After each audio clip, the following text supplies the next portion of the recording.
be with you. I wanna be with you.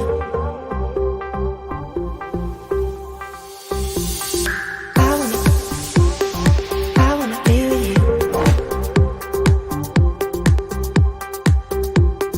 I wanna be with you.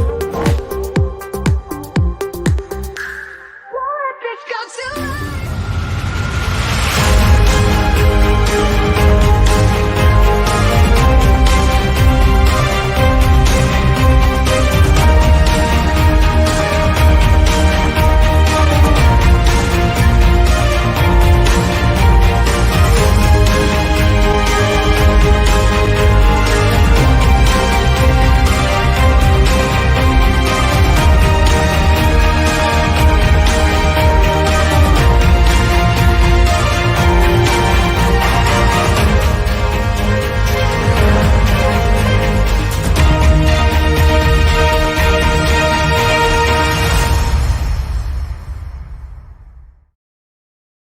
How's it go? Hello, my friends, and you are my friends. Yes, do not adjust your sets. I've got a wonderful beard, like the governor. That's about where it all ends. But yeah, Martin's not feeling too good tonight, so it's a bit of squad rotation, like Saturday maybe for Town. So you've got myself tonight and two wonderful contributors joining me. First off, a few parish notices. Martin, he's going to. So you can support the show on Ko-Fi via the link. Martin will put the link in the chat. A one-off fee if you want, or a monthly subscription. You see all the people there. He must have about 50, I'd have thought. Can't see Matt Phillips on there. Strange that. But yeah, or you can use the super chat if you're watching on YouTube. Super chat, super stickers, very popular. I know Matt Stannard's a big he's a big super sticker, super chat fan. So yeah, and also massive shout out to George Baker, who we had on Sunday show. Proud to wear the blue. We will be playing the song Saturday. The club will be playing it at Portman Road. George won't be there, but his son David, his wife Debbie, and their kids Lucy and Emily will be at the ground. And George told me it will mean a lot if Grandad's song is played. So, yeah, looking good. Good evening, EJ Norris. Good evening, James. Good evening, everyone in the chat. Chat's going wild. Shall we get our two contributors in? We've no music because I think this is both their second appearance. So we've got Lewis Robertson and Mark Dowling joining us. So hopefully Martin will press the buttons and they will appear. And there they are, as if by magic. Oh, hang on. Matt Stannard. There you go. Look, £4.49. Get well, go. How you doing, guys? Yeah, really good. How are you? Yeah, I'm hoping you're both going to hold my hand tonight. You'd be grand. Oh, we'll get it through it. We'll be all right. That's all I'm holding is your hand up. How you doing over there? It's cold. You said it's cold over there. You've been at Gaelic football training. It is. It's really, really cold. Really cold. I think today was the first day that it felt really wintry, you know. So it is what it is. Cold last night, isn't it, Lewis? Cold down at Wycombe. Soon warmed up, though. Yeah. How did you see it, guys? Then, so you both watched. I take it. Did you watch an iFollow, Mark, over there in Ireland?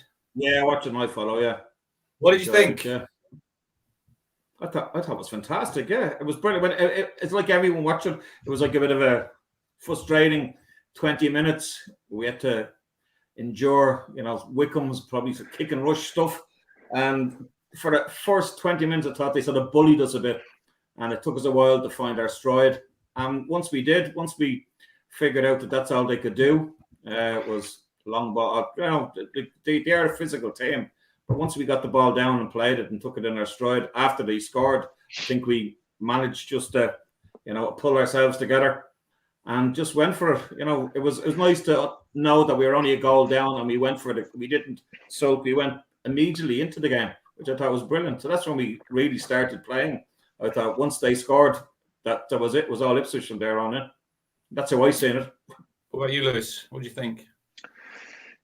Couldn't agree more. Fantastic night in the end. I mean, as Mark said, difficult first 15 minutes. I think the Coulson injury played a massive part, and I'm sure we'll come on to talk about that and the confusion around the substitution and does he take him off, doesn't he take him off? But I think even then we started a bit nervously, and then we took the game by the scruff of the neck. And maybe Stockdale could have done better for Salinas first.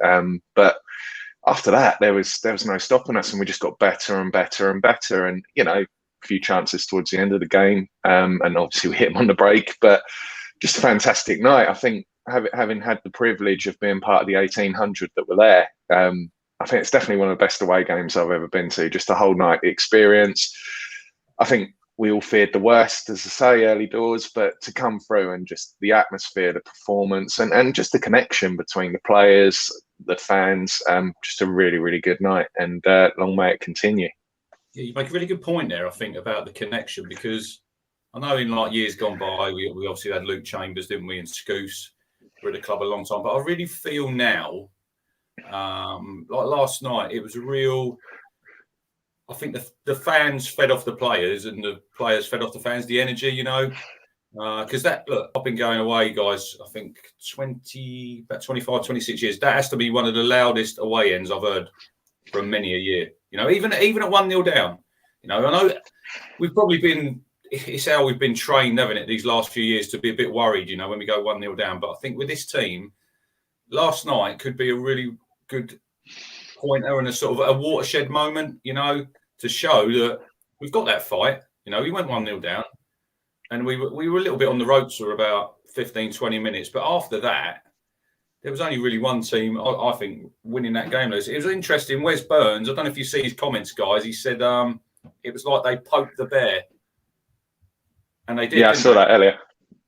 And absolutely. I think to carry on from your point, at the end, when the players all come over and they're high-fiving each other, hopping on each other's backs, you can actually tell that they all really get on. There's a really close bond, and don't want to use the gelling word, but it just seems as though there's such a connection. And, things that the club are putting out, like Coffee Club or whatever, you can see the kind of relationships building, the friendships building. I think that goes a long way on the pitch as well. And yeah, like you say, just such a fantastic night, such a fantastic atmosphere. And I think that togetherness will see us through. And I think the result's going to kind of make a lot of teams stand up. We've been a bit sporadic, but I think it proves on our day we can beat anyone in this division, and we should be beating most teams. We've got nobody to fear now. And actually, we can go into these games, got a tough run still, but it's such a platform to build on now. I know there's been false dawns previously, but we're getting better and better and better, and long may it continue. What did it come across like on the iFollow, Mike, like listening? Because I've heard a lot of people saying the Town fans were the only fans they could hear. It was really loud, I really enjoyed it. One of those games that I wish I was really at, because I like going to the away games. It's always good fun. But they were really loud. It felt like a home game on television, but you could only hear one team. To be honest with you, the only songs that I recognised was our songs. I didn't see Wycombe really singing at all. They had the rock star manager there, but the lads, I don't think, couldn't even belt out a tune to save their lives.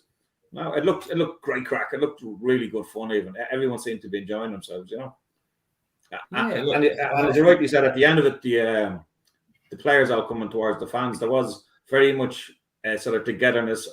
I know it was only a match they won, but they very much were enjoying that they won, as if it was maybe they got the monkey off their back. That they finally beat a so-called top 6 team. But I wouldn't be worried about Wycombe. I don't think they'll be in the top 6 by the end of the season at all. I think they're living on past memories of last season.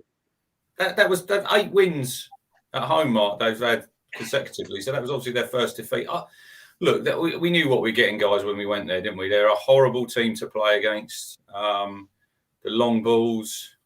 Akinfenwa, I still can't believe, Lewis, that he's a professional footballer, because he looks everything but, doesn't he? When he's warming up, he's a character. I get that, he's having a bit of banter with the crowd. But then when his number comes up and he comes on and he sort of waddles on the pitch, and you think, he's had a good career though, hasn't he?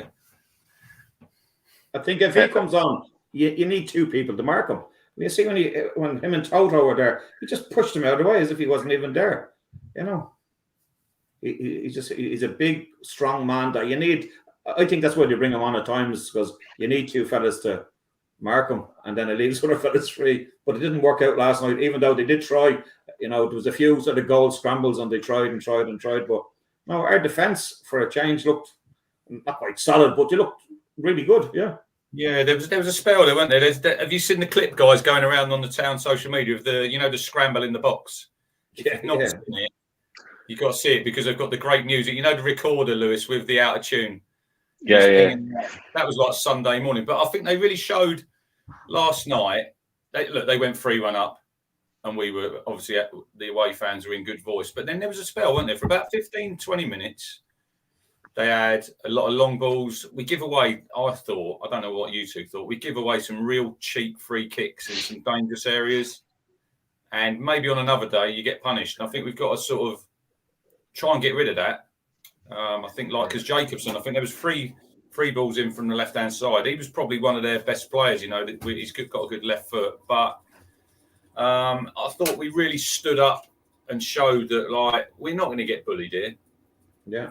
We can play the football, but we can also compete and do the dirty stuff. I don't know what you two thought, but that's just what I thought.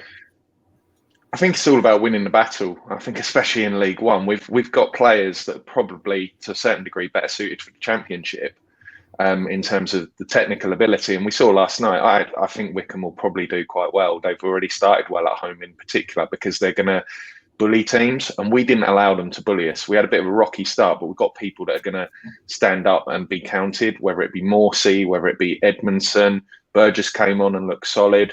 Toto, I agree about the fouls. I think it was a few times with Toto, it's just over exuberance. There was once, I think in the first half, he stepped in front of the striker, won it superbly. The whole crowd cheered. And then it was like he tried to do it every single time in the second half, rather than just stand his man up, be patient. He kept going through the back of him. But I can see a few comments in the chat about Walton's performance. I think that makes such a big difference with those set pieces. He was coming, he was claiming everything. I think we did the same on Saturday at Plymouth as well. And actually with Plymouth, they changed their delivery style, and they went short quite a few times, because they knew if they were putting it anywhere near the 6-yard box, Walton was going to come and save it, or come and catch it.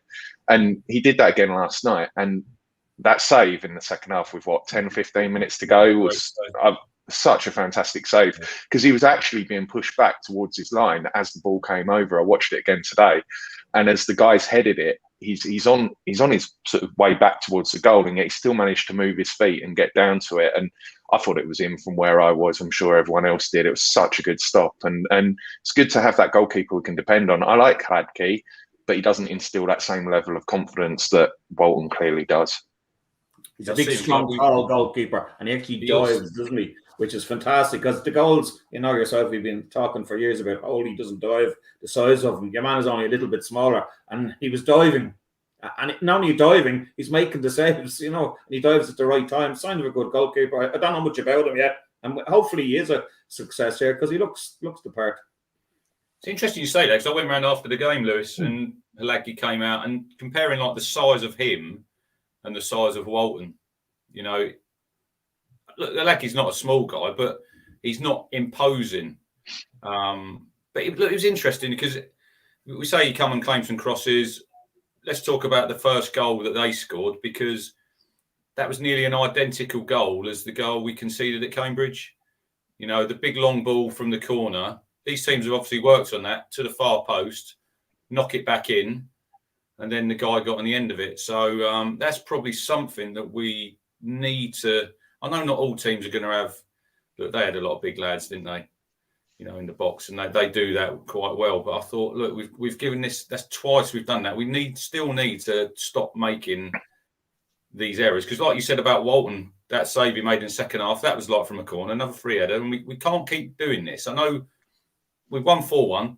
I get that, we're all happy, but we still need to look at the mistakes at the back that we still are making, and on another day we could have been punished. I think the change in round though probably played a part.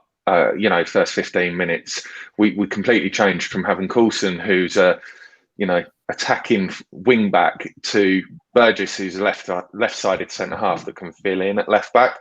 And I actually think Burgess had a fairly solid game. I thought he And filled in it really probably well. helped.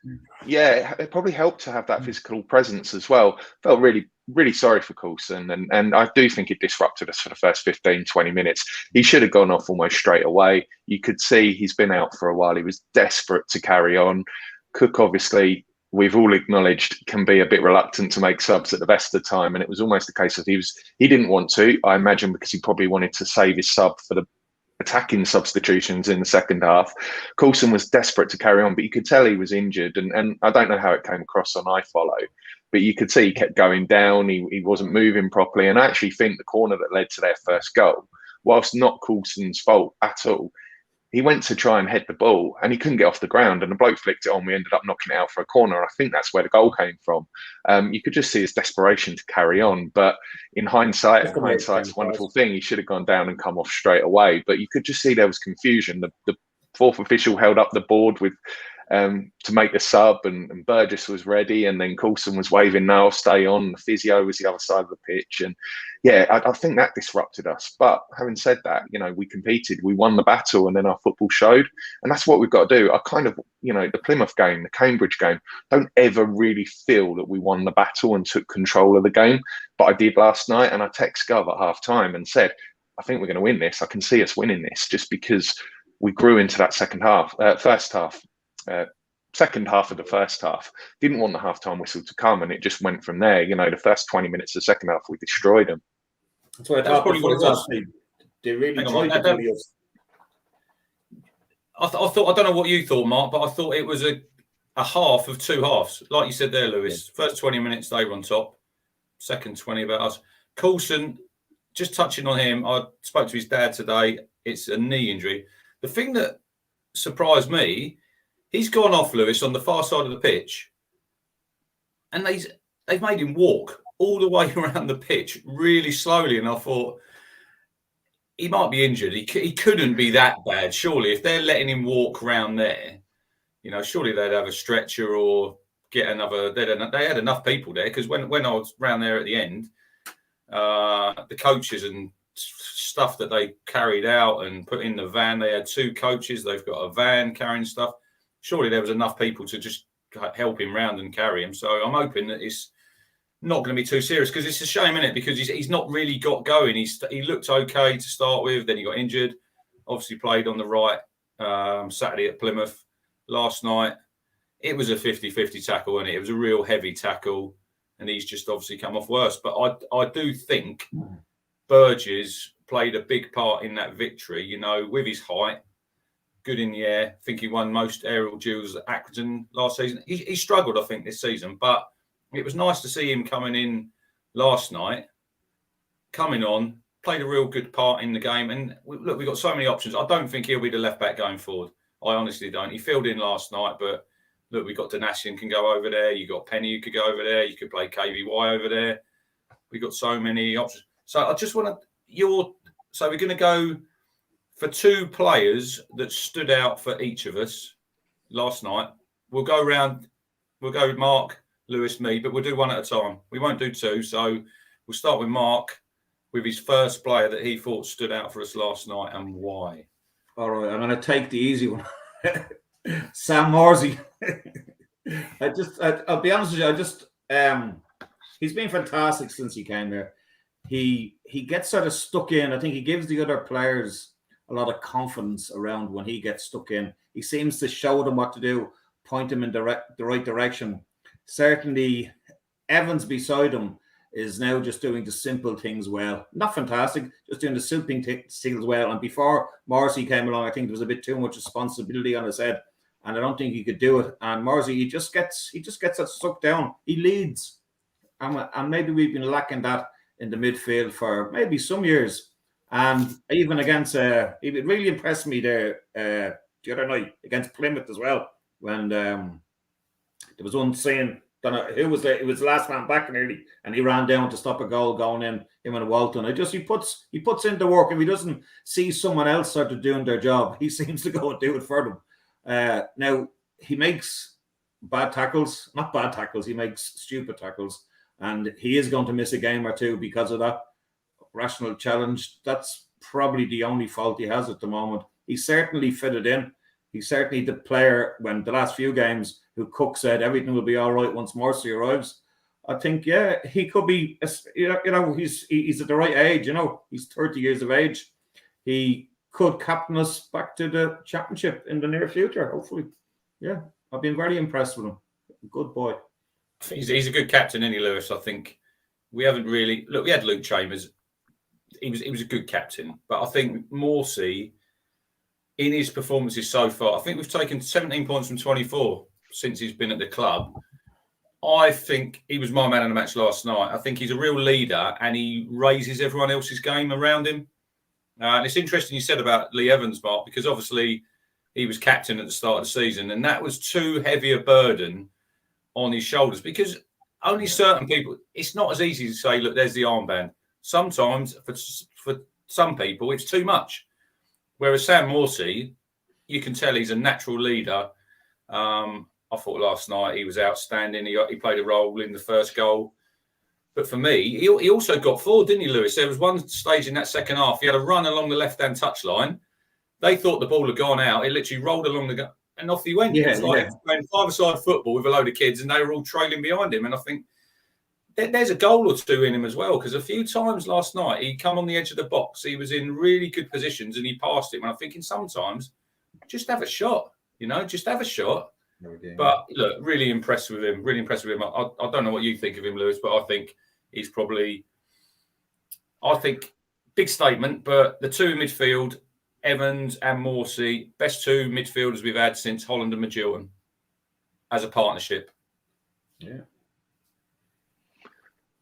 I think it'll be hard to disagree. I'm racking my brains now, but yeah, certainly in a long time. I think what he does really well is read the game as, I know people have mixed views, particularly in the last year or two of Skuse, but he had good footballing brain, but he never looked to go forward. And as you said last night, Morsy was popping up all over the place. I particularly like Bod the Nod's description in the chat. Morsy's the conductor of the orchestra. It is that, he builds that base for your more flair, attack-minded players to go forward. And as you say, he managed to get forward himself. There was down left touchline when they thought it had gone out and he carried on playing. There was one point towards the end around the edge of the box and they were throwing bodies in, but he kept hold of the ball. And I think he laid it off possibly to KVY in the end. He took the game by the scruff of the neck midway through that first half and he drove us forward and he created Selena's first goal, but he was up there alongside him, laid it off to him. He really has impressed me, and I can see from the chat there's a lot of love for Morsy. Yeah, I think he's a proper leader, and I think he's already proved he's more than capable in the Championship, and I can see him being with us for a long time and in the Championship as well. Been really, really impressed with him. It's right what Henry says there in the chat about he's Cook's ally. And he is because he's had him everywhere. He had him at Chesterfield. He had him at Wigan. You do think if we got him earlier in the season, would we have had them the bad start that we had? A hypothetical, you never know.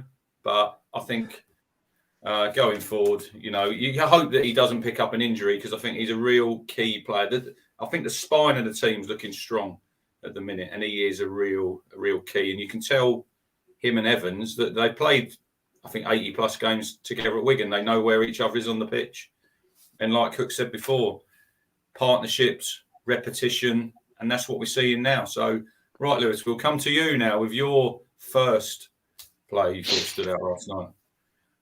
So, just to be clear, I completely echo everything that's been said about Morsy, and he was my man of the match. But the player I'm going to go for is George Edmundson. I just think he's getting better and better. And it doesn't look like he's getting out of second gear. I thought first half against Plymouth, he was outstanding. I thought last night he was a rock. I think I really like Toto. I think what you get is what you see with Toto, but he can be a bit rash at times, where I think with Edmundson, it's cool, it's calm. We were under pressure at times. He stood up, and it's part of that it's that spine of the team. We've talked about Morsy and Evans.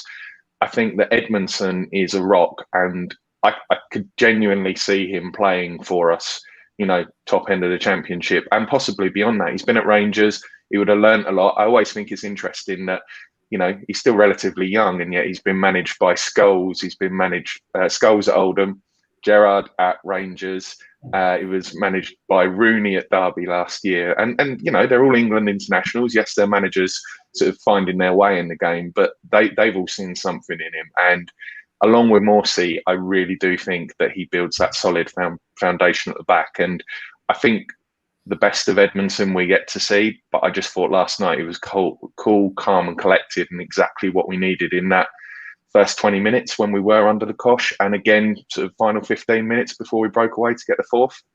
It's interesting you say there about he's like mine says, he is a Rolls Royce, but I think he's been playing his best football, or he's improved since he's gone and played on the left side of the fence. And he did say that. I see after one of the last couple of games, he said that is his preferred position, but he would play on the right if he had to. But I think he has really benefited going over there. And they've got quite a good partnership going, I think, at the minute, him and Toto. You know, I know Toto's not everyone's cup of tea, but I think he deserves a chance. I thought Burgess struggled a bit when he came in. He got bullied a couple of times. He got bullied at Cambridge by Ironside, I thought there. And this is Toto's chance now to nail down that spot. You know, he's played, I think, 4 or 5 games. Burgess played well Saturday.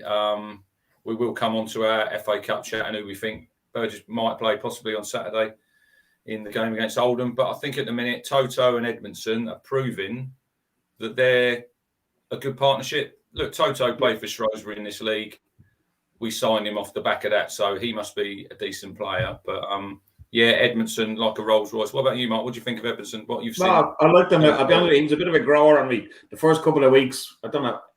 I just see he was probably finding his feet the last couple of games. I've noticed. Yeah, he just gets stuck in. He's not afraid to get stuck in. He very much sort of commands the back already. He's only 24. Didn't realise he was that young. So he's probably one of those fellas who's I'd be shocked for saying this, but he's probably one of those fellas who's going to be a big standout player. And some championship club might come in January for him and say, "We'll have him. Thank you very much," because he looks already he can play at a higher standard when he's proved that he could play in the championship before. Yeah, he's not afraid to get stuck in. And tell if he hangs around long enough with, he could end up being a future captain. He's that good. He marshals the defence perfectly well. He's, once again beside him, like Toto's getting another, a breath of fresh air beside him. He's not everyone's cup of tea, but he's a super League One player, Toto. And yes, he can make mistakes, but League One midfielders, attackers, strikers, as a rule, won't pounce on the mistakes that he would make in the championship, say. So I don't mind Toto being beside him at all. I really don't. I like Toto at the moment. Yeah, I think Toto's... Lewis, you know who he reminds me of, Edmundson? One of your countrymen, Christoph Berra. He reminds me of him. The type of defender that he is. He heads it, he kicks it. I think I was at Cambridge and I think it was Halaki come out for a ball, was nowhere. And he's not shy of giving someone a mouthful as well, which I really like, Because before I do agree with you there, Mark. We haven't had leaders, have we, these past few seasons? It's been way too quiet on the pitch. And he looks as if he wants to organise, doesn't he? He looks as if he wants to.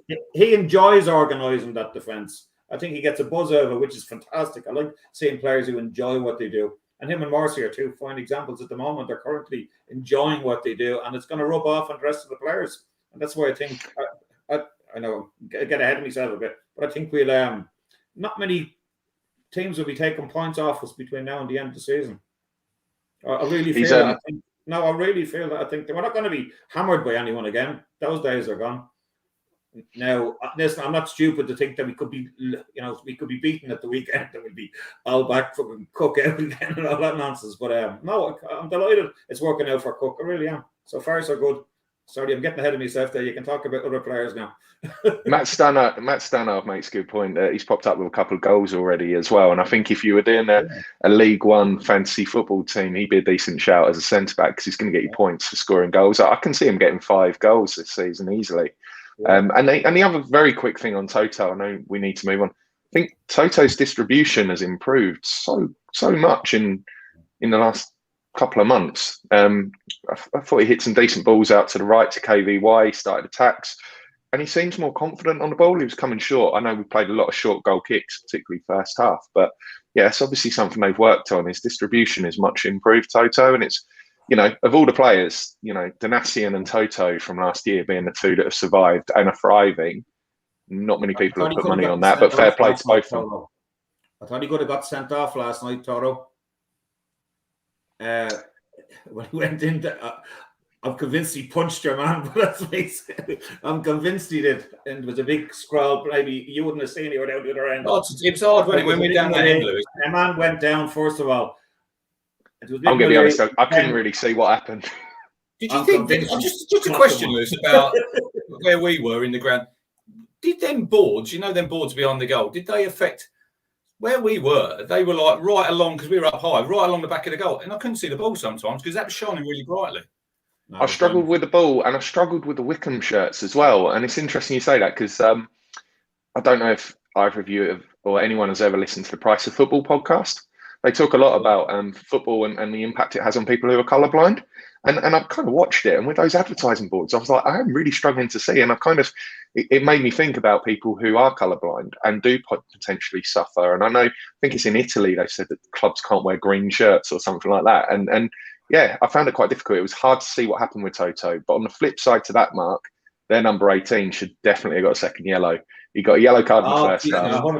100%. Evans bought it a bit. He saw it coming, but he should have got a second yellow for that, I feel. Don't think he even spoke to him, Mark, for that foul. No, he didn't. No, definitely not. Because I think he's saying, he was sort of, the referee was saying, right, I'm after making a mess of it there. And and I can't give that and not give that. And I wish this would just hurry up and be over and let's get on with it. That's what it sounded like, That was one of them ones, guys, who, if he hadn't been booked, he'd have got a yellow card. It was because he'd already had a yellow card and he didn't want to give him another yellow. But I see the one. I don't know why. I see the one with the scramble mark in the penalty area when Evans is down. The one where he's pinging around. Evans was on the floor. Yeah. I don't know who's come over and give that guy, the Wycombe guy, a little shot. I tell you what, it was embarrassing. I watched it. I thought that was Toto. That's what I mean. Yeah, I thought Toto him. He gave him a shove. I don't think he punched him, but the way the Wycombe player went down, it was like, thought he'd been hit by a bus. Yeah. Unbelievable. He got man of the match, didn't he? That number 18. Yeah, well, he can get man of the match. Their man of the match. The last 10 minutes, that game, sidetracking a bit, I thought they really tried to get back into it. They tried everything. They actually threw the kitchen sink at us last night. They tried everything they had in their locker the last 10 minutes, and nothing of it came up. Nothing. Who was your standout player then, Cruncher? Hang on, it's interesting. I think Nicky Sapswood in the chat. Where is it? I don't know if you guys see Ainsworth's interview after the game when he was blaming the frosty pitch. Frosty pitch. It was a bit slippy for a couple of the guys. I did actually see, I watched the highlights back earlier. The lead up to our second goal, Morsy gets away with it. He absolutely clatters one of their players in the midfield. It's a definite free kick. And the ref plays on. So we got away with one there. But look, we need a bit of luck. Right, my first standout player last night. Look, there's so many because I thought we didn't really have a poor performance on the pitch. I would go for, I did call it. I got a bit of stick yesterday afternoon on Twitter, Lewis. I don't know if you see it. I did say that he was playing. Kane Vincent-Young. I thought for someone who hasn't played since the Bolton game, no 23s game. I think his first touch last night, he gave the ball away, didn't he? Stumbled, and I thought, no, this might not go well. But Matt Stannard, we will talk about Bailey Clements later. Just keep your powder dry, pal. I thought Kane was absolutely outstanding, but I thought the first half, the amount of space he had down that right hand side. If I know we go on about in-game management from Paul Cook, I thought Gareth Ainsworth, surely you should put someone over that side because he had the freedom of the whole of that side of the pitch for the majority of that first half, didn't he, Lewis? He was getting forward and it looked like the Kane Vincent-Young of old for me. He was playing well, interchanging well with Wes Burns, the assist for the second goal. He had a shot there where he come in on his left foot. And I was really pleased for him because look, we all think footballers are human beings at the end of the day. And he was probably been in some dark places the last couple of months. Donasian's come in. He's really he's grabbed the shirt, hasn't he? He got Player of the Month. And he will probably come back in. I would have thought for the Oxford game. But he's given Cook now a headache in a way. I know if it was down to me, we'll see how Coulson pulls up. Vincent-Young can play left back anyway. He played 70-odd games for Colchester over there. But he's really shown last night that I'm here. You know, don't write me off. Don't forget about me. You know, we all give him a massive rap when he first come in. Them first 9 games, that was probably because the side was so poor. You know, we were crying out for someone with a bit of skill, bit of drive going forward, and that was him. But last night, I saw that Kane Vincent-Young that we see in them 9 games, and I really, really hope that this is the start of him getting back on the horse and showing us what a good player he is, because he's such a good player going forward. Defending, yeah, I know, but going forward, him and Wes Burns last night caused absolute havoc down that right-hand side of the pitch. Yeah, you mentioned Jacobson earlier. Jacobson couldn't cope at left back. They double teamed him, as you say. There wasn't very much cover, but just the pace of KVY with Burns made such an impact. Sorry, Mark, go on. I would say no. I thought he impressed me very much last night. I know we hadn't seen a lot of him. I know he came as a great hope, and he was brilliant. And then he vanished. He got injured, and then he came back again. And everyone was saying that he's lost his pace. Everyone was saying, "Oh, he lost something. He lost a bit of pace." But he didn't look anything last night. He looked as if he was perfect back again. I think he's given Cook now a headache that he probably didn't expect to have. I found that in quite a lot of the players. Now, we do have 2 spots for everyone, and that'll be, we'll see on Sunday or on Saturday, and the team he puts out against Oldham. It will be our so-called B team, but actually we don't have a B team. It's the first time in years we've actually had a squad, if you know what I mean. Normally, if some thing going off last night, we brought on, Burgess, and no one said, "Oh no, not Burgess." No one said that. Every substitution came on. No one said, "Oh no, not him. Oh no, not him." And for years we've been saying that, "Oh no, not him," But it was every substitution. I know he hardly makes any, but anytime he does bring on somebody, it's going great. Why not? Sure, everyone's getting a go. Should we bring someone in? Should we bring someone in? Should we bring the king? Should we bring the king in, guys? The king is waiting. Callie is in the house. I think mine's going to press the button like he did for you two, and he might appear. There he is. There he is. Okay, guys. You all right? How we feeling? I think you're feeling better because India won today. I'll take it they won, didn't they? Listen, this is the part in cricket where I can say I'm British Indian. So when India fail, it's like I'm rooting for Root, Butler, and everyone. It's Team England after. But nah, man, it was a great game, quality game yesterday. Atmosphere was amazing. I think there's a few bits of pyro in there as well, which was quite fun. But I thought three times, isn't it, Kelly? Yeah. But there's a couple of observations that really stuck out from yesterday. One, after we conceded the goal, heads didn't drop. It was, okay, let's do this. We're having little conversations on the pitch. Let's do this. This is what we need to do. And then when we scored the equaliser, the second, the third, and even the fourth, everyone celebrates together. Every single player, apart from goalie, because he's at the other end, gets up there and celebrates. And that's happened throughout this whole season. Everyone's celebrating the goal. It's interesting you say that, because Stephen Parry, a while back in the chat there, Callie, said the defenders, when they have a block or the goalkeeper does a save, they're all high-fiving, Yep. And this it's a proper unit. They're all in it together. It seems a real 100%. Team spirit for me. And then after each goal, everyone's celebrating, and then Sam's then talking to someone, or Toto's talking to someone, or Kyle's getting talked to someone, or Lee Evans talking to someone saying, "Yes, we scored the goal. Now we weren't going to do this." It's we're not taking our foot off the gas. It's like, let's just keep going. On the weekend, if we had 20 more minutes, we'd have turned that game around, right? Or if we'd have kicked into gear 20 minutes earlier, or had 20 minutes extra or whatever, we'd have turned that game around. We were knocking at the door. We just didn't put away our chances. Yesterday we did. We were solid. We were solid at the back. Obviously I'm always going to big up Toto, but I thought he was solid. Him and Edmundson look like a solid partnership. And it's the commanding of the defence. I remember first half, and we got a goal kick, and it's like, they're putting their pressure on, so they're looking for the press or whatever. And Toto's said, no, okay, let's go for a long kick, let's move forward. And Edmundson's sitting back in the box, and he's literally almost gone over to him and said, look, no, move, let's move out, let's push the team. He's taking control. Last year, everyone was looking to Chambers or someone else to take control, and if Chambers didn't say it, no one else did. Whereas here, everyone has a bit of a voice. If Toto's saying it, if Morsy's saying it, you know, you get after they're equalised, you had Macaulay Bonne. Just I remember turning around to everyone. No, after our equalised, turning around to the rest of the team saying, you know, think, come on, you know, let's get into this. And it's just wicked, man. It's just so happy to be, you know, where we're at. Cook promised exciting football, and we've got exciting football. You never don't think that we won't score. You know what I mean? Every game, I think we'll score. And I think we have scored in every game, haven't we? Yeah, we have.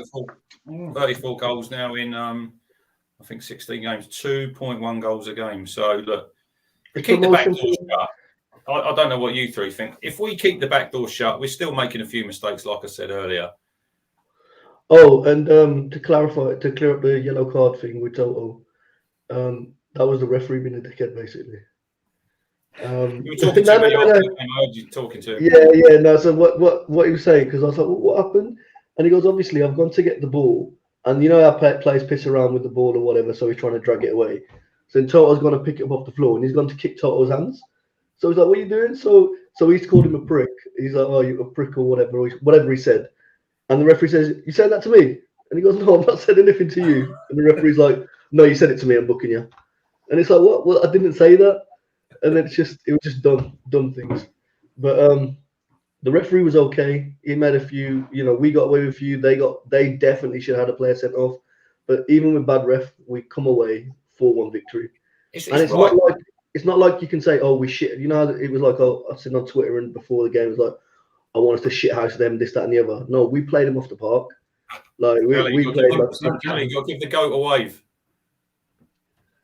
Oh, hello, go. How are we doing? Sorry, Kylie. Sorry, mate. Apologies. But no, carry on. Sorry. I've lost my train. Can I ask a quick question about the officials? Someone told me in the ground the fourth official last night was he the same guy who Wycombe game at home? Yeah, was he? So he was the ref at the Wycombe game at home with the Chambers disallowed goal and the penalty that wasn't a penalty. But was he not also the fourth official on Saturday for the Orient game, where he forgot to hold up the board, so they played 2 minutes of the first half in the second half? I heard that was the same. I heard it was him, as well as being the ref for the previous game. I heard about that story. Yeah, I read that story, but I didn't know it was him. Someone told me it was him, or maybe Stuart Watson tweeted it possibly during the game. But I think it was the same guy from Orient on Saturday. But he was shocking as well, because there was a few chances. So in the second half, they're attacking towards us, like where the away end is. So we're seeing more of the play there. And it's like there was 3 or 4 chances he called Bonne for offside, and you're watching beforehand, and you're like, "There's no chance he's offside here." And it's like it's just a reminder of why we need to get out of this league, because the officiating is semi-pro officiating. If no disrespect to referees and linos up and down country or whatever, but it's shit, right? Let's be fair. League One. It's not that much better in the Championship. It's but there's a slightly better standard, because then Championship they're knocking on Premier League, and eventually we'll get to Premier League and we'll have VAR. You know what I mean? I was referring to today, Kelly. I was referring to today under 18s. It's not as easy as you think. When you're on there, you get one look at it, and it is hard. And when you've got 18,000 like it was at Plymouth Saturday, everyone thinks they're a referee. But sorry, the referee was an absolute wanker on Saturday. I'm sorry, that bloody, what's his name, handball on the line. The referee's got a clear sight of goal. He must be 7-8 yards away. The ball taking a deflection. I think the goalkeeper might have saved it or whatever. And the defender has lifted his hand out. The law says about, an unnatural position. His hand's been lifted to stop the ball. He was a second goalkeeper. So now, if you're 7-8 yards away, either he needs to go Specsavers or something or whatever. But that referee was shocking. That would have been 2-2. But should have, would have. Before we let you go, are you going Saturday? Will you be at the game Saturday? I can't make it Saturday. It's Diwali tomorrow, so I'll be in Wolverhampton with fireworks and samosa, unfortunately. Well, fortunately for me. But yeah, Maybe I'll be Tuesday. there. Tuesday, you're getting down Tuesday for the Collier Possibly. game? Yeah, I'll possibly come to that. We've got I reckon Saturday just on that. I think it'll be the same team. I think that's what you'll probably see. Maybe JD comes in and Penny comes in, but I think they'll stay the same because then Tuesday you'll have your I don't want to call it a second team, but then Tuesday you'll have the players that ain't played, so to speak, playing in the kebab cup or whatever it's called, pizza trophy, whatever it is. Right, Callie, thanks for coming, mate. We will see you soon, mate. Take care. The Fisherman, where are you? Here. Oh, my Lord, look at this. It's Alec. Oh, my God, that's a scary thought, isn't it? It's a Blair Witch project. Right, so if we're moving on because Martin said don't let it run too long. So we'll do with Mike now in. We'll all do another player who we thought stood out last night. So we'll let you go first, Mike. As soon as you just come in, you look tired anyway. Yeah, I am. Yeah, a bit tired. Yeah, I'm just on the bank. Walton. I thought our keeper had a cracking game last night. That save he pulled off was phenomenal. I just want to say, look, I've given Cook a lot of shit in the last few weeks with some of his questionable player choices in certain positions and stuff like that. But the reality last night was the team. the team last night. I was at the Donny game, but that last night was for me a better performance all round. The whole team, you know, from about, I guess, from when Selena equalised, it was like suddenly we had this kick up the backside that we needed, and then we weren't. I mean, people saying, "Oh, Wycombe were poor." No, they weren't. We were ruthless. I mean, we were really. Are we gelling? I'm not using that word. I refuse to use that word. I'll have to talk to my solicitors about that first before I can use that word. Do you know what I mean? But Are we clicking? Are we clicking? There's partnerships happening. Yeah. Bonne again. You know, we've got to sign him in January. You know, the owner's got to go and get him. He wants to be at this club. He wants to play at this club. He wants to be. You know, he wants to be. I thought we'd finish with Halloween. Yeah, look, I think we've got to go and get Bonne. But I thought he's got that real connection, and he might. He's got that real connection with the fans because obviously he knows what it means. He is an Ipswich Town supporter through and through, isn't he? And he's doing what all four of us would love to do. Scoring goals. He scored a fantastic goal last night. He scored a fantastic goal. But that feeling, Mark, that feeling, 1,900 away fans and you're scoring in front of your fans. It's like, I know a lone player comes in and look, they're playing for your club and you think, yeah, nice. But that's his club. That's our club. And when he gets scores that goal, you just can't describe probably. I'd love to ask him what that feels like to score in front of your The only thing I will say is we do need to keep our feet on the ground as much as we had that game last night, and as much as I thoroughly enjoyed it, and it was faultless. It was, you know, okay, first 15 minutes, whatever, we looked a bit shaky, but you know, to come back and to put Wycombe to bed like we did, you know, we've got to keep that going. You know, we can't now turn up against Oxford and lose that game because that'll be the same old story, won't it? You know, you'll have fans like me moaning about Cook and, you know, and stuff like that. And the reality is we do need to be putting these teams to bed. And it is, you've said it a few times in the past, Cruncher, about fine margins, and I know it is fine margins, but you know, it doesn't help when you're playing Coulson up as right wing. I did agree with that, Mike. You say about fine margins, we probably created more chances Saturday against Plymouth than we did last night. We just didn't take them. Yeah, but I just didn't feel we were going to score against Plymouth, though. That is the problem. You know, every time we went forward yesterday, I felt like at some point we were going to put the goal in the back of the net. Against Plymouth, I just felt it weren't going to happen. See, I do agree with you there because I think even though we scored 34 goals, and like I say, last night it looked like we were going to score whenever we attack. There is certain games when we'll have a lot of the ball, but we don't really do a lot with it, and we don't look like scoring. I do agree with you on that. It's horrible because it's frustrating as a fan. You know, you think, bloody hell, you know, Plymouth for me was a real downer because I thought, you know, we'd beaten Fleetwood, we'd beaten who did we beat before that? I can't remember. But we'd Shrewsbury. that's it. But I mean, you know, like I said, we've beaten this and we'd gone 2 games, 2 wins, and then we go to Plymouth, and I just felt utterly deflated as a fan, you know. And we have a lot of fans that seem to get hyped up very easily, and I love the enthusiasm and stuff like that. But we do have to keep our feet on the ground. You know, Rome weren't built in a day. I get all that. You know, and if Cook, like I've said all the way along, I did want Cook as our manager.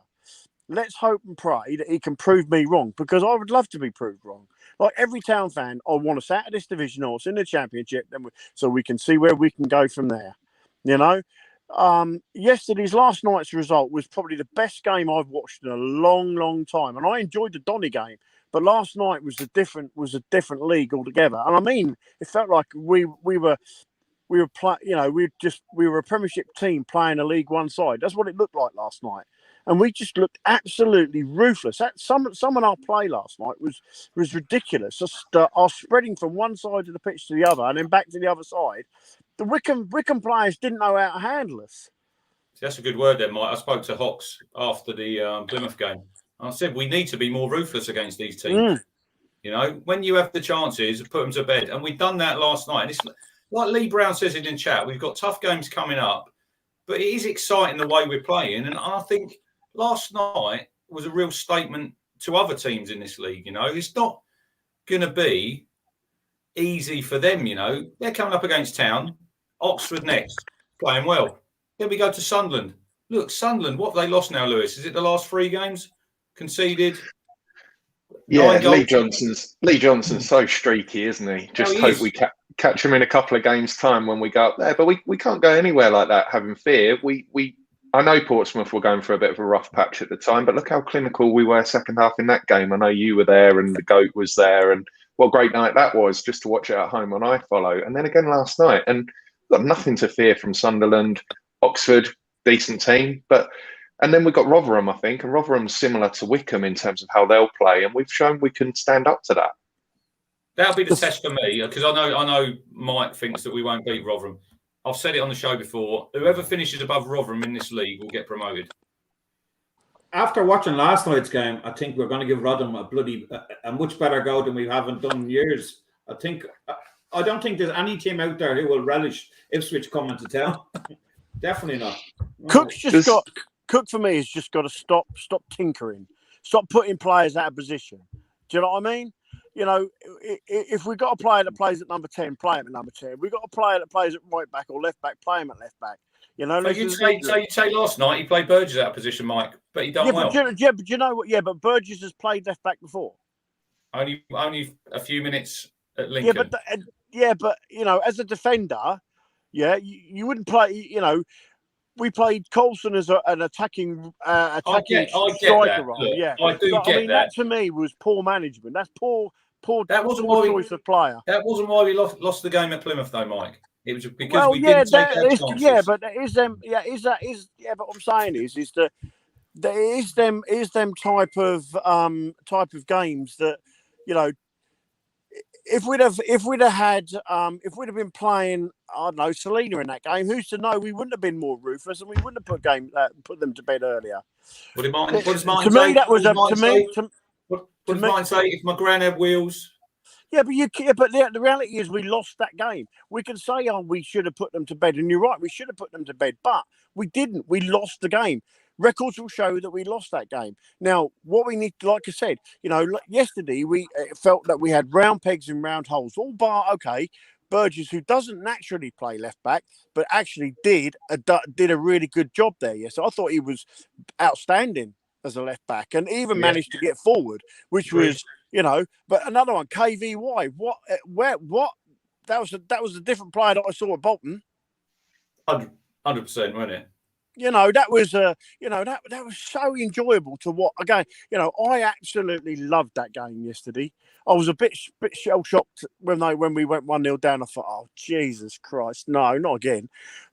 So I had all the cook innuendos ready to come out for the show, as you do. But no, on a serious note, there was players there.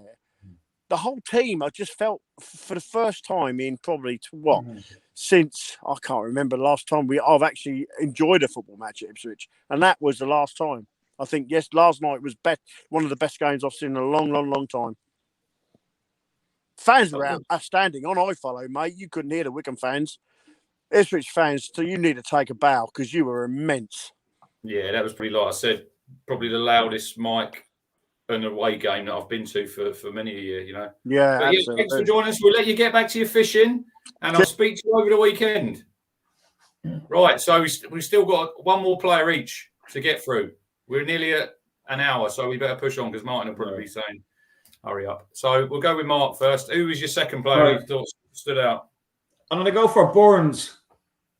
I just think he'd be the first name on the sheet for me. He's just, after adding something to the team that I haven't seen in years, he gives everything, every game. He hasn't let us down ever in any game. And he's chipped in with a load of nice goals. Last night, and his goal, it was a bullet of a goal. I just think he's in the right place at the right time. And I think he's going to be, again, another star. He's that other guy who we need. So, we're all mentioning X, Y, and Z players who are coming through the team. He's just been phenomenal for me since he's arrived. Every game we were, Lewis, in the stadium, but I was second row from the back. I was right behind that shot as soon as it left his boot. What about his twerking, though, Lewis? Did you see his twerking, Wes Burns? I only saw it this morning. I was also, I think I was the other side of the goal to you, having seen your pictures on social media. But I was a couple of rows from the back as well. So I was right behind that shot as well. And also he hit another one in the second half, didn't he? That Stockdale tipped away. Yeah. It's just, I agree with Mark. He's just positive. He just runs at people. He makes things happen and players back off him. And we talked earlier about the way he linked up with KVY. I'm a big fan of Burns. I think it's fantastic. He tries. I remember that. I know last year's history now. The players, they weren't trying. I don't care. They didn't try. He actually tries and he wants to impress. Now he's been dropped. Probably or arrested. Probably is the truth for a few games. So he tries. And when he's playing, he's going to give 100%. And for me, I think he's brilliant. He's been my player of the year so far. I know Bonne and they all scored goals, but I think he's been super. Well, I think when he came in, he was the first signing, wasn't he? And he probably come with, you think, Wes Burns. Yeah, we see him at Fleetwood. He scored that goal, didn't he, in the last game of the season. I don't remember him at Fleetwood, to be honest with you. Yeah, he scored that goal, Mark, down at Portman Road, where he chased his own through ball. It was the last game of the season, wasn't it? Yeah. And he probably came in and he didn't. We thought, Wes Burns, decent player, But I do agree with you, Mark. I think he's been absolutely outstanding, and he's just so positive when he gets the ball. He always wants to go forward, and if you're a fullback and you've got him running at you, it's a bloody nightmare, isn't it? Because he's got pace to burn. Right, Lewis, who is your second? Just for kind of devil's advocate, I'm going to mention a player that we haven't discussed at all tonight, and I'm not saying he was necessarily my second in the man of the match stakes, but Kyle Edwards, bit of a mixed start to his town career. I think he came and so many people, myself included, were like, wow, how have we managed to get him? And then he came on a sub against Burton, didn't he? And he hit the bar with almost his first touch. And I was at Cheltenham and he ran at them and they were scared. And then he got a bit of a knock, didn't he? He was out and he came back. And I think I have said, and I think other people have said, that yes, he's got a lot of ability, but is there any end product? Now, I'm not saying necessarily last night there was that end product. I think it was his dink cross that Stockdale tipped and then Bonne spun and knocked it in, didn't he? What did you think to him, Lewis, Stockdale? Because I thought the first goal he should have saved. The second goal, I thought he should be pushing it the other way over the bar. He's pushed it straight back into play, hasn't he? And then the fourth goal. Well, I don't know. I mean, the fourth goal was the fourth goal, but I'd agree. Yeah, I always quite liked Stockdale, but he was a bit suspect last night. But the thing I was going to very quickly say on Kyle Edwards, regardless of the end product at the moment, I think he's working really hard. And I think that first 15 minutes, he was covering in the left back area. And that surprised me about his game. I kind of thought he'd be one of those players who, when we're in possession, great, always looking to attack. But I will say, and I think that's why he played pretty much full game last night, didn't he? Played most of the game against Plymouth, I think. I can't remember if he came off. You know, I think Cook's starting to trust him because he will track back and he does work hard. And I really want to see him get a goal. I think a goal will be massive for him and his confidence because he's definitely got bags of ability and he does excite people. But like I say, I just felt last night there was a different side to his game and he was tracking back. And I think Cook will like that. And I think he's kind of earning Cook's trust in that kind of role out on the left. Martin, I know, has said he can play out on the right. I think he can also. So yeah, just a player we haven't mentioned, but I think worthy of a mention because he put a shift in last night. I agree. Yeah. I think he's getting better every game, and you can see he's trying to improve, and you can see he's enjoying it. You can see he's enjoying trying to improve. And you're right, there's a goal in him, and I think it's going to come any day because he is trying. I think he's a bit unsure. I think he takes the ball so far up, and then he gets confused, you know, what to do and his own ability. But he's certainly improved. That's why he dropped down a division. And yeah, I think he's going to learn his trade, and I think he's going to be an asset. I think by the end of the season we'll have a different player. We'll have a more complete player, and that can only be a plus for everybody. Got him for 4 years as well, so there's plenty of time to develop him. Yeah, I think he had a bit of stop-starting because he came in, Lewis, and he impressed, and we thought, wow, didn't we? Thought, what a player we got here. Then he's had an injury. Now he's come back in. But yeah, I do agree with you there. The two wide players, it's not just going forward. They worked their socks off going back the other way last night. Look, and I know obviously Wes Burns went to play right back when KVY went off. But yeah, it's not just you got the ability going forward. You've still got to work real hard going the other way. And that's part of what all the good teams do. Man City, great side, but look how hard that they work. You know, they all work all over the pitch, and hopefully going forward, that's what we want. I'm not gonna do a second player. The people I want to praise, and I gave them 10 out of 10. I've done the match ratings last night of the fans. You know, we've touched on it before, but I think it's really showing at the minute what we took, 1,500-1,600 to Plymouth. You know, the support we're getting on the road and at home as well. We're getting 20,000 most weeks. It's incredible. For a team who are in the third tier, we haven't had the best 2 seasons last 2 seasons under Lambert, you know, under Evans, but now everyone's got the hope again. It's like I said, I was talking to one of my mates earlier, you've got the buzz back, Lewis, going to football. You know, I know we didn't go last year because of COVID. Yeah, I get that. But I think in years gone by, I've had a season ticket and I'm thinking, I've got to go to the football tonight, you know, we've got a game. And you're not really looking forward to it. Whereas, look, we can't wait. Oldham Saturday, I'm going.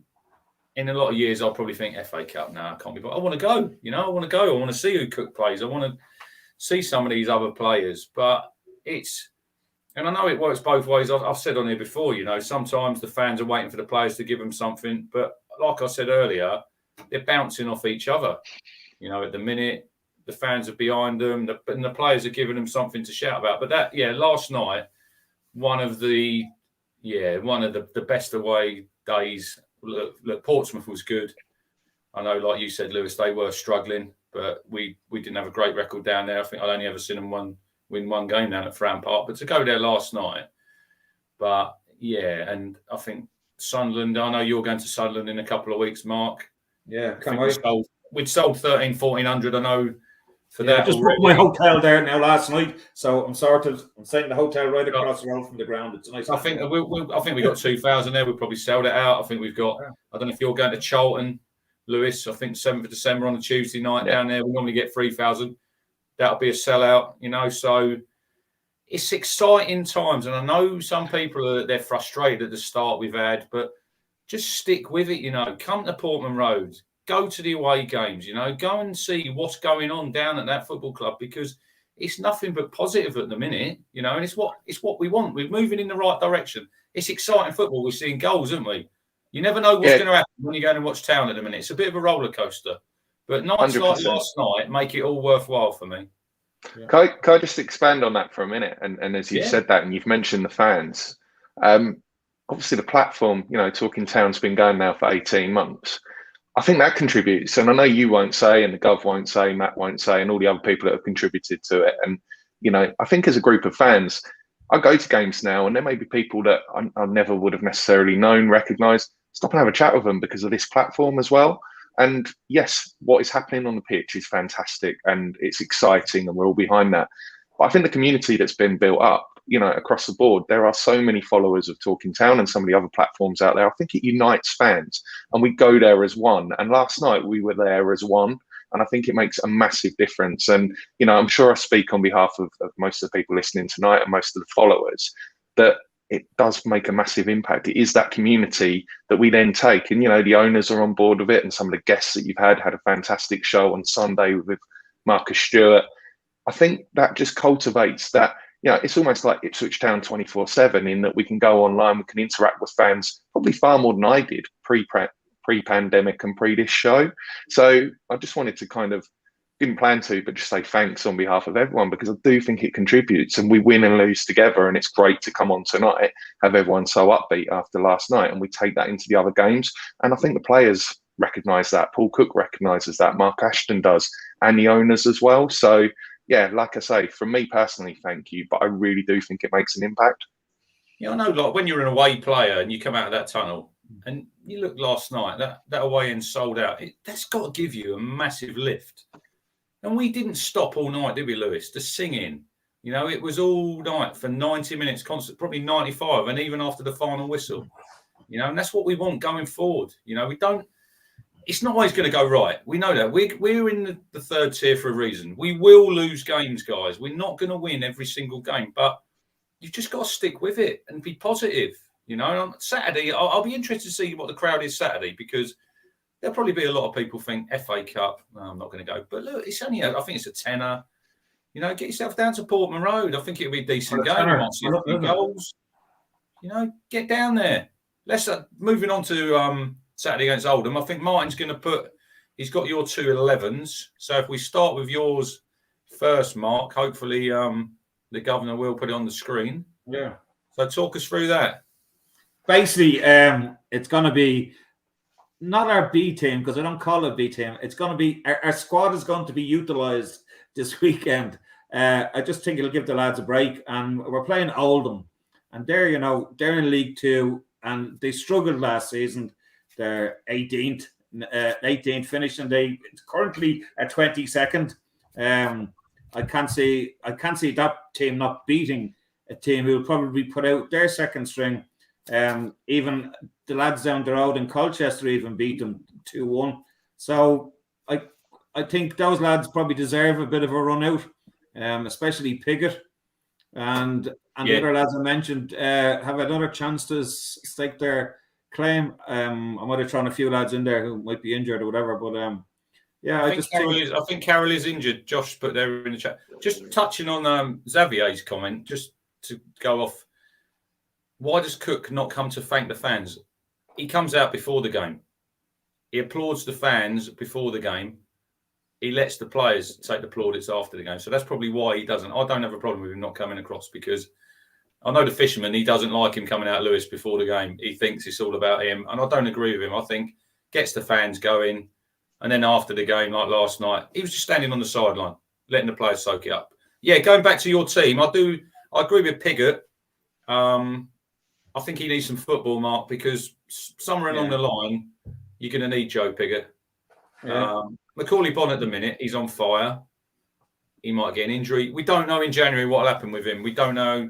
If I was a manager of a struggling championship team looking for a goal scorer and you're looking around and you see Macaulay Bonne scoring every week for Ipswich in League One, I'll be ringing up QPR. What's the situation? Is he available? Can we get him? And I know everyone out there don't really want to hear that because we want him to sign for us. But I think all our players are for. I think all our players I think a lot of it depends to the finer points of the contract that was agreed in the summer. If there's a recall option, and if there is a recall option, as can be the case, I'm not saying it is the case, I've got no knowledge whatsoever. Quite often it's a case of both clubs have to agree the return and the player. Now, I would imagine at the moment, 2 of those 3 parties, if there was another club interested, yes, QPR may consider approaching about recall to sell on, but we're obviously not going to want to allow him to be recalled. And also from his point of view, as we touched on earlier, playing for his hometown club, he just gets it and we get him, and there's such a connection. He could go for potentially more money. Yes, he could be playing in the Championship, but he could be playing in the Championship 6 months later for us. And I think that's probably his aim. So, like I say, I don't know the finer points, don't know if there's a recall option, and if there is, whether all parties need to agree to it. But I'd say we're still in a relatively strong position. And this isn't the Ipswich Town of trying to scrimp and save here and there and get players on a free. We are looking to compete, and we've already proved we can compete for Championship quality players. So I see no reason why we haven't got a strong claim. I'm not saying it's definite. I can see the attraction of, certainly if I was a lower Championship manager, I'd be keen at looking at him because he's top scorer in League One. But I just think we're not daft. Those people running our club, they're very, very savvy, and there would have been something in place for him catching fire that would protect the asset for us, at least until the end of the season, I'd imagine. I definitely think Joe Pigott, he does. I think he'll probably play Saturday, Mark, and I think he'll probably play Tuesday against Colchester. I think he needs to play some football. He needs to get some minutes in his legs. I actually think that team I put up there will probably play both games, because I think as players and as squad members, they need to play because they need game time, because if they're not getting it and somebody else comes in calling in January, which is quite possible, they might want to move off, because if a player doesn't feel that he's going to get a chance to play any games. As I said, I don't call it a B team anymore. It's very much a squad, and I think you can see they're all together, as we've alluded to earlier. So I think that they will get a chance, and they'll play in the Tin Pot Trophy on Tuesday as well. So let's have a look at your team, Lewis, and who you've selected. I think it's pretty much identical. Obviously, I think Carroll's injured, so I went with El Mazzuni. Not quite so sure about the spelling. I think the back 4 and keeper remain the same. Barry in on the left. I just think we'll probably look to try and give him a run, and the same again against Colchester. Who did you have on the left, Mark? Did you have Louis Barry? No, I had Chaplin. Yeah. I think with Chaplin, he had a bit of a back spasm, didn't he? Apparently before the Plymouth game, and he wasn't as influential at Plymouth. I just wonder whether it may be a good opportunity to rest him for a full 2 weeks before we play Oxford. Yeah, possible. I'd like to see Fraser in the 10, because he's hardly played there, has he? When he has played, he's played sort of out on the left. So Louis Barry, I think he'll probably get these 2 games. Hopefully we'll get through another round of the Cup. He'll play in the second round. Hopefully if we can get through Tuesday, he'll get a little bit of football. But I think for him, guys, I think January is calling, and he will be heading back to Villa and probably out on loan somewhere else. I would think that, wouldn't you? Yeah, it shows how good the team are doing that he can't get into the team. Is he not England's next golden boy, and he can't get into a League One team? It's unfortunate, but of 17 signings we made in the summer, we weren't going to get 100% success rate with all of them. And I think probably if you had to rate them all at the moment, he's probably 17th most successful, which is unfortunate, but he's got a long career ahead of him, plenty of time to develop. I imagine he'll probably go to another League One, League Two club in January.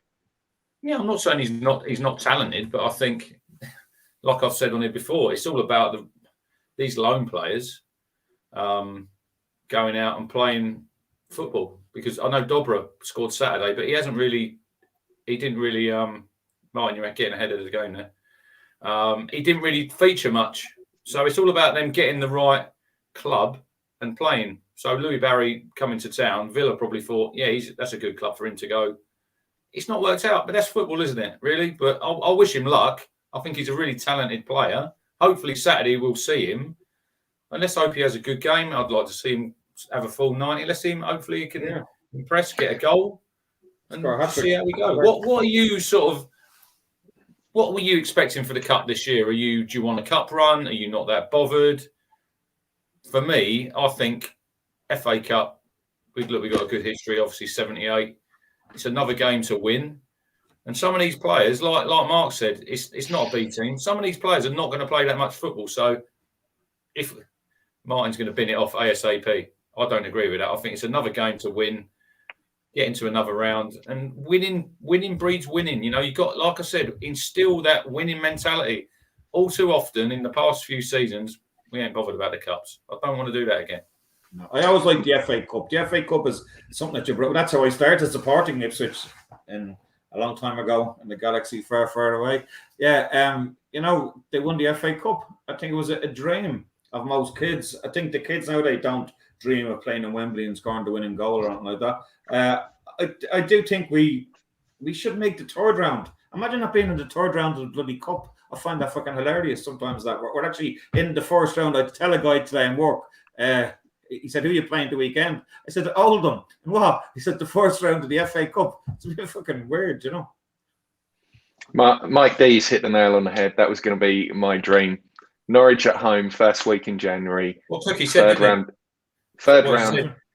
Get the owners over, get Portman Road rocking, and I think we'll turn them over. Oh, do you not be afraid? I would be afraid. No, we've got nothing to be afraid of Give anymore. them a game, 100%. But Running towards adversity. Let's go for it. Let's take them on. No, I'd love that. Packed Why Portman not? Road, 30,000 sellout. yeah, Finally I think they beat go to the old rivals after, 12 years? Yeah, that'd be nice. But Sam Right, Morsy against Liam Gibbs. But to finish up, Martin is going to...